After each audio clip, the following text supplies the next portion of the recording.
नमस्कार दोस्तों, आज हम बात करने वाले हैं फार्म बिल्स के बारे में कि क्या है ये फार्म बिल्स। और आपको मैं ये बता दूं कि आज के टाइम में ये बहुत ही कंट्रोवर्शियल इशू बना है। सो चलिए दोस्तों स्टार्ट करते हैं। पहले मैं ये बता दूं कि किसानों को अपने फसल बेचने के 3 तरीके होते हैं।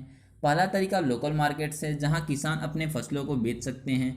दूसरा तरीका APMC है, जिसे एग्रीकल्चर प्रोड्यूस्ड मार्केट कमेटी कहते हैं, जिसे हम अपनी भाषा में कहें तो सरकारी मंडी। हमारे देश में अभी 6500 सरकारी मंडीज़ हैं। इसमें गवर्नमेंट एक लाइसेंस इशू करवाती है मिडलमैन, कमीशन एजेंट्स और ट्रेडर्स के लिए। और इसमें होता क्या है कि फार्मर्स अपने प्रोड्यूसर्स ले जाते हैं APMC में, और वहाँ उनका क्वालिटी टेस्ट होता है, फिर उसका ऑक्शन होता है।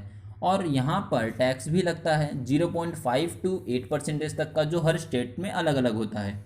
और जो तीसरा तरीका है वो MSP है, जिसे हम मिनिमम सपोर्ट प्राइस कहते हैं। इसमें गवर्नमेंट का प्राइस फिक्स होता है, फार्मर्स जाते हैं और अपने प्रोड्यूसर्स डायरेक्टली मिनिमम प्राइस पर बेच देते हैं, और MSP जो टोटल 23 फसलों पर ही लगाया जाता है। सो यह तो हो गया बेसिक जानकारी। अब हम बताते हैं कि सरकार ने जो यह बिल पास किए हैं ये क्या हैं।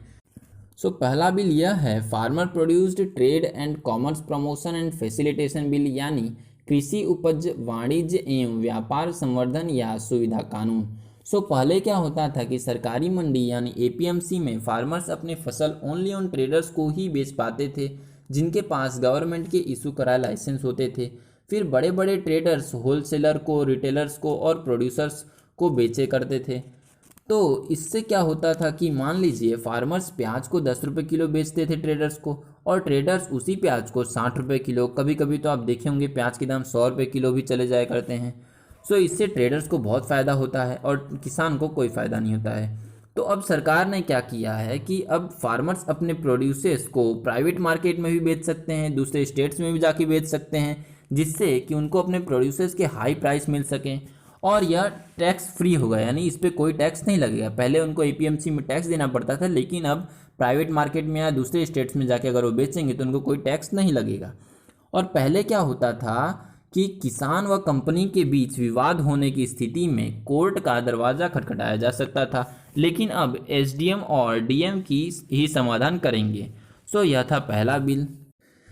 सेकेंड बिल यह है farmer empowerment and protection agreement on price assurance in farm service bill 2020, यानी मूल्य आश्वासन पर किसान समझौता और कृषि सेवा कानून बंदोबस्ती और सुरक्षा। बिल में देश भर में कॉन्ट्रैक्ट फार्मिंग को लेकर व्यवस्था बनाने का प्रस्ताव है, जिसमें बड़ी बड़ी कंपनियां किसी खास उत्पाद के लिए किसान से कॉन्ट्रैक्ट करेंगी। कॉन्ट्रैक्ट फार्मिंग के जरिए किसान कंपनियों को अपनी कीमत पर फसल बेच सकेंगे। आपको बता दें, कॉन्ट्रैक्ट फार्मिंग एक कॉन्ट्रैक्ट के आधार पर किया जाता है। किसान किसी कंपनी या व्यक्ति के साथ कॉन्ट्रैक्ट करता है। इस खेती में किसान द्वारा उगाई गई फसल को कॉन्ट्रैक्टर खरीदता है। खास बात यह है कि किसान के द्वारा उगाई गई फसल के दाम भी कॉन्ट्रैक्ट में पहले से तय होते हैं। एग्जाम्पल के तौर पे हम ये बता दें, मान लीजिए एग्रीमेंट में अगर फिक्स है कि जो भी उपज है, मान लीजिए चावल के दाम, अगर 1 क्विंटल का चावल 1000 रुपये है और फ्यूचर में मार्केट में अगर उसका प्राइस गिर जाता है 700 रुपये प्रति क्विंटल होता है, तो जो कॉन्ट्रैक्ट किया हुआ किसान होता है उसे काफ़ी फ़ायदा होगा। तो यह था हमारा सेकेंड बिल।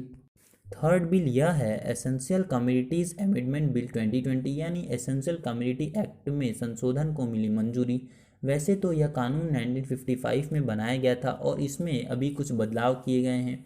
सो पहले क्या था कि सरकार द्वारा एक लिस्ट बनाई गई थी सभी आइटम्स की, जिसमें यह कहा गया था कि कोई भी इसमें मेंशन आइटम लिस्ट की स्टोरेज एक लिमिटेड अमाउंट से ज़्यादा नहीं रख सकता। इसमें होल्डिंग्स वगैरह को रोका जा सकता था। अब इसमें अमेंडमेंट किया गया है, यानी बदलाव किए गए हैं, जैसे अनाज, दाल, तिलहन, खाद्य तेल, प्याज और आलू जैसी वस्तुएं आवश्यक वस्तुओं की सूची से बाहर कर दी गई हैं, यानी इन कृषि उत्पादकों पर से स्टॉक लिमिट हटा दिया गया है। अब बहुत ज़रूरी होने पर ही इन पर स्टॉक लिमिट लगाया जाएगा। ऐसे स्थितियों में राष्ट्रीय आपदा, सूखा जैसी अपरिहार्य स्थिति शामिल है। साथ ही स्टोरेज और डिस्ट्रीब्यूशन पर सरकारी नियंत्रण खत्म होगा। 1955 में यह कानून इसलिए लाया गया था कि काला बाजारी से बचा जा सके। सो दोस्तों, आज के लिए इतना ही। अगली वीडियो में हम बताएंगे कि क्यों किसान इस कानून को लेकर प्रोटेस्ट कर रहे हैं, उनकी क्या परेशानी है। Thank you.